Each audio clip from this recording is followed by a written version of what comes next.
Antes de entrar nessa primeira notícia aqui, eu quero só recapitular o que aconteceu nos últimos dias na França. Para quem não lembra, houve as eleições para o parlamento. Né? Nas eleições do Europarlamento, a direita acabou se destacando, fazendo uma votação recorde, né? Um negócio assim que realmente deixou todo mundo boquiaberto. Acho que nem a própria direita acreditava que ia sair tão bem. E o Macron, que já estava com dificuldades de governabilidade, né? Não conseguia formar coalizão no parlamento, foi lá e dissolveu o parlamento e reconvocou novas eleições, algo que é perfeitamente possível, lícito dentro do parlamentarismo, né? E agora, então, saíram os resultados aí das novas eleições, né? Que é essa notícia que a gente... Então, é interessante, Brás, que o pessoal confundiu um pouco. A eleição que foi vencida pela direita... Foi para o Europarlamento. A eleição do Europarlamento, dos deputados da Comunidade Europeia. Não é para o governo da França. Agora não. Com o resultado das eleições, o Macron resolveu dissolver o parlamento, o que é previsto na Constituição francesa. Ele pode fazer isso. Sim. Né? Ele dissolveu o parlamento e convocou novas eleições. E agora, ontem, saiu o resultado dessas novas eleições, o que nos leva à matéria que está em destaque. Essa matéria em destaque aqui na primeira página do BSM hoje, sobre a esquerda vencer o segundo turno e ter aí a esquerda vencer o segundo turno e terá o maior bloco no parlamento francês. O bloco de esquerda Nova Frente Popular será a maior força do parlamento da França após os resultados do segundo turno das eleições legislativas realizadas neste domingo, agora ontem, não é?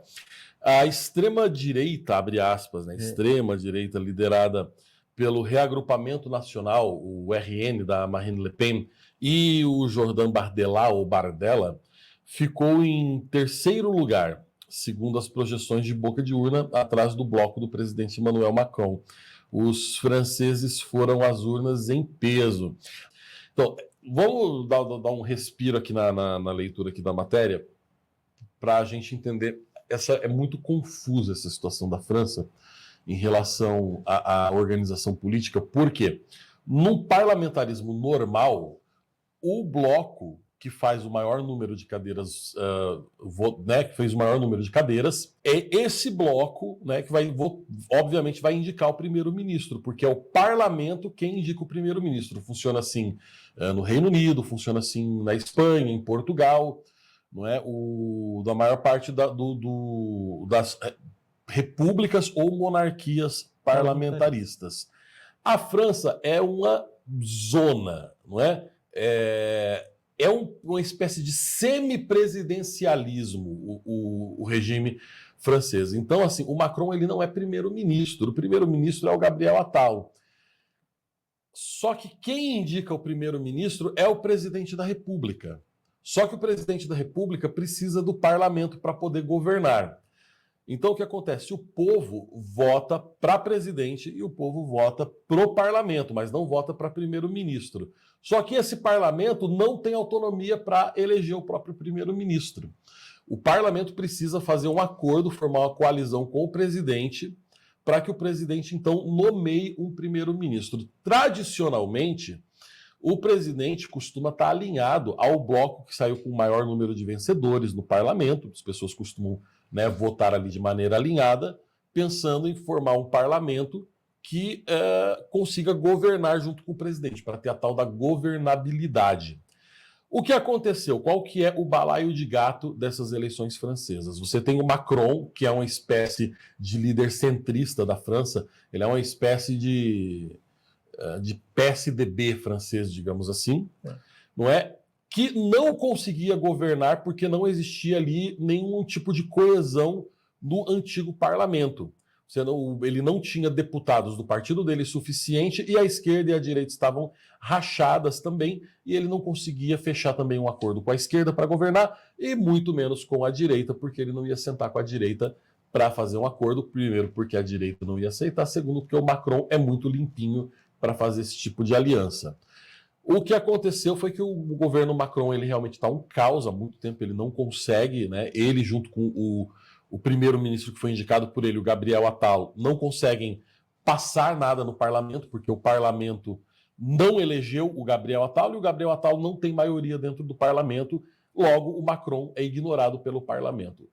E aí veio então esse susto das eleições lá para eurodeputados, que fizeram um monte de deputados de direita. O Macron pensou que iria utilizar isso como uma espécie de propaganda para alertar o povo. Olha só o perigo de vocês não votarem de maneira equilibrada, democrática, no centro, né? Esse pessoal da extrema-direita vai tomar conta de tudo. Então ele dissolveu o parlamento, que como presidente ele pode fazer isso, é uma atribuição, está na Constituição francesa, apesar de isso realmente ser chocante, porque não acontecia isso desde quando briga? Desde o Charles de Gaulle? Não, desde o Chirac. Desde o Chirac, perdão, desde o Chirac, nos anos 90, não é? Exatamente.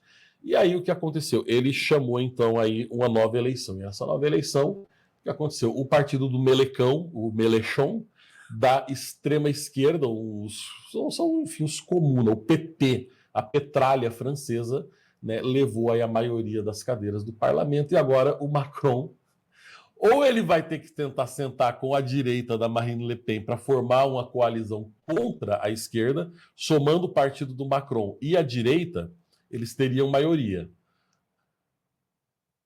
O que você acha que vai acontecer, Briguet? Olha, eu não sei. O que eu sei é que o Macron entregou o poder na França aos comunistas. Ele fez isso.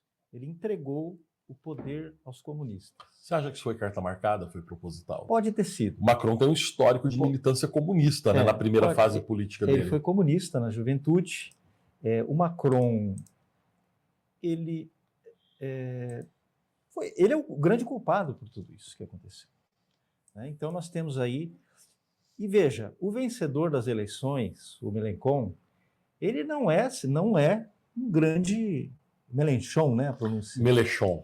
Mélenchon. Mélenchon. Então, o Mélenchon não é assim, não teve uma maioria absoluta. Pelo contrário, ele conseguiu aí uma vitória apertada. Uma vitória apertada.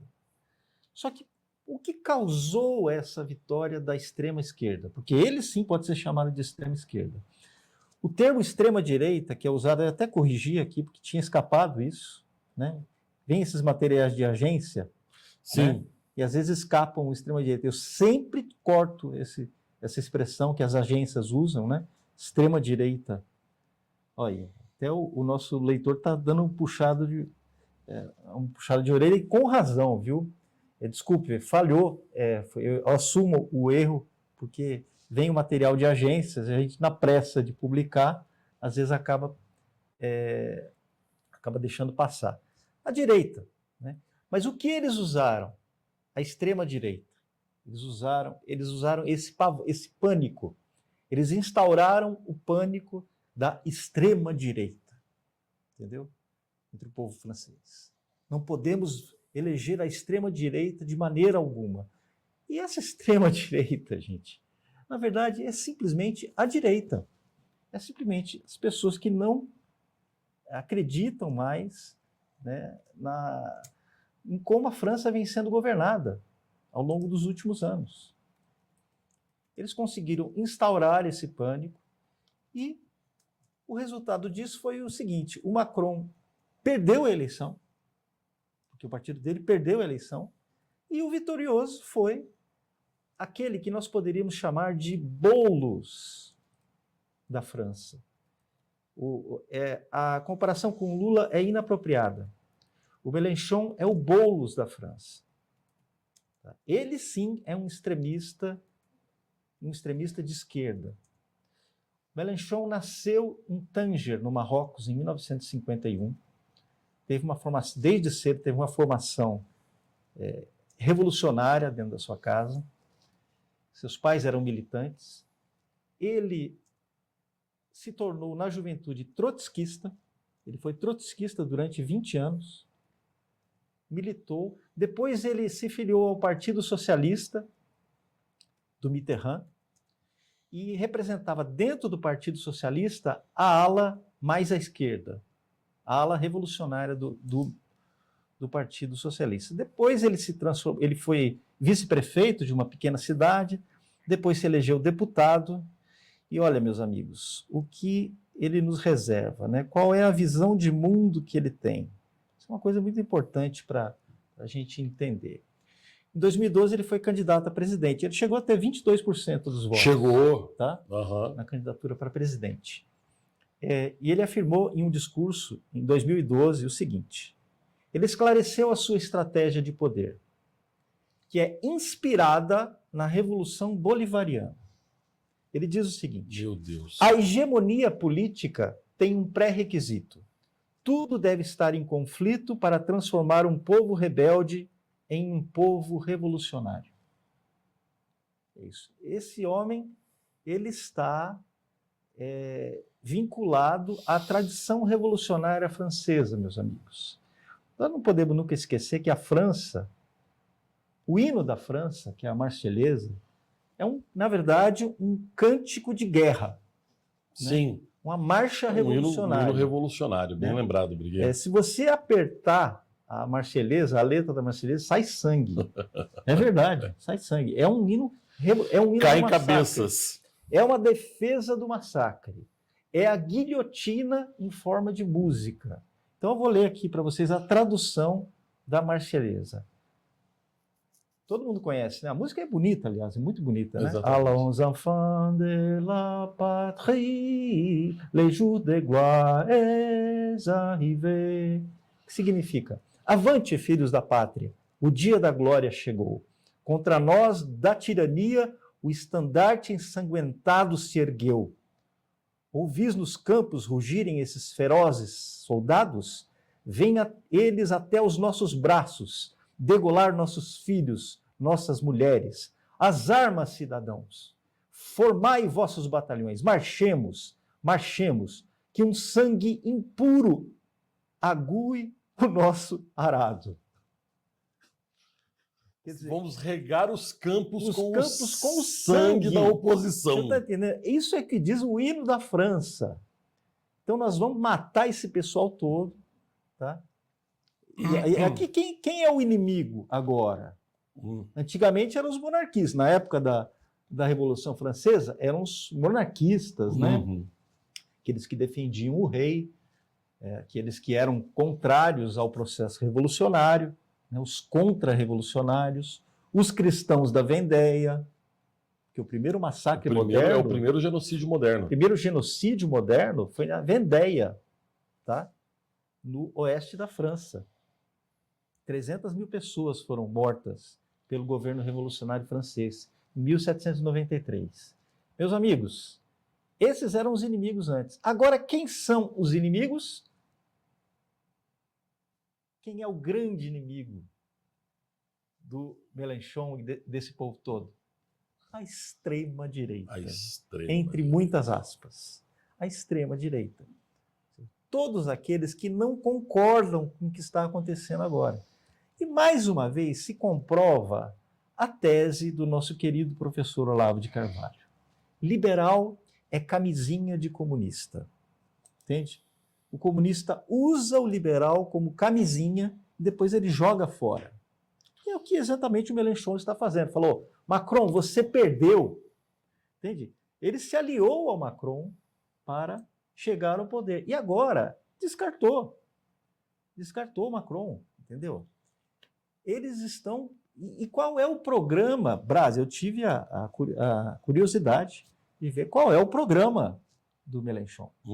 Qual é o programa do Mélenchon? Aliás, é uma coalizão, né? A coalizão do partido dele, que chama o Partido Gauche, partido de esquerda. A esquerda, né? literalmente. O PG, né? O PG. Os ecologistas...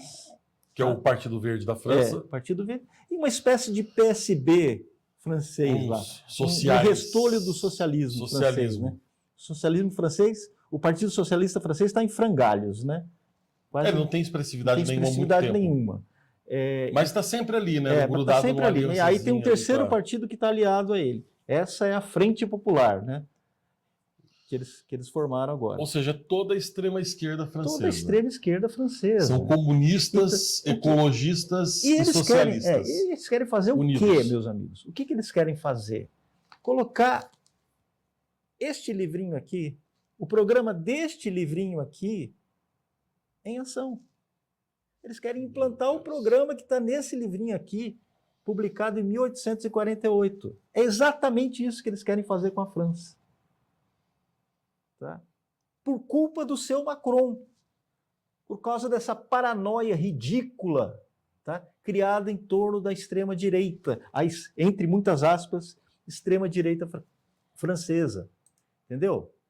É isso que eles querem implantar na França agora. Impostos de até 100%, imposto de renda de até 100%. É expropriação mesmo. Expropriação. Isso não tem outro nome. E está aqui no Manifesto Comunista. Expropriação da propriedade privada. O próprio Marx disse, se fosse preciso resumir todo o Manifesto Comunista numa única expressão, seria expropriação da propriedade privada. E é isso que eles querem fazer agora. Implantar as políticas radicais ambientalistas, tá? Contra os agricultores franceses. É isso que eles querem fazer agora. Tá? Aumentar ainda mais a imigração na França. Deixar o sistema, que já é um caos financeiro, cultural. Em todos os sentidos. Mas aí, Brás, o que eu fico pensando? Eu fico pensando que aquela frase do Hofmannsthal, que o professor Olavo sempre citava, nunca fez tanto sentido. Nada existe na realidade política de um país que não esteja primeiro na sua literatura. E o que está acontecendo agora foi previsto por um escritor francês, no ano de 2017. O escritor se chama Michel Houellebecq, que em 2017 previu essa situação. Profetizou, na verdade. Naquele livro Submissão. Submissão. Tá? Qual é a diferença entre o livro e a realidade? No Submissão, eles todos se unem, todas as forças políticas do país se unem para evitar a vitória da Marine Le Pen, para evitar a extrema-direita. Eles se unem e quem eles acabam elegendo? Um islâmico, um muçulmano, um presidente muçulmano, que leva o país, entende, a se transformar numa república islâmica. A única diferença que tem é que agora quem ganhou a eleição foram os comunistas. Só que existe, meus amigos, e a gente precisa sempre lembrar disso, existe uma aliança entre os comunistas franceses e o Islã. O próprio Mélenchon é acusado de antissemitismo. Sim. É um defensor do Hamas, que vocês botaram lá, um defensor do Hamas que vocês botaram, que você, Macron, ajudou a colocar agora no poder. É isso que está acontecendo. Dentro da tradição revolucionária francesa. É isso que o seu Macron conseguiu fazer com a França. Entregou a França aos extremistas, comunistas e islâmicos.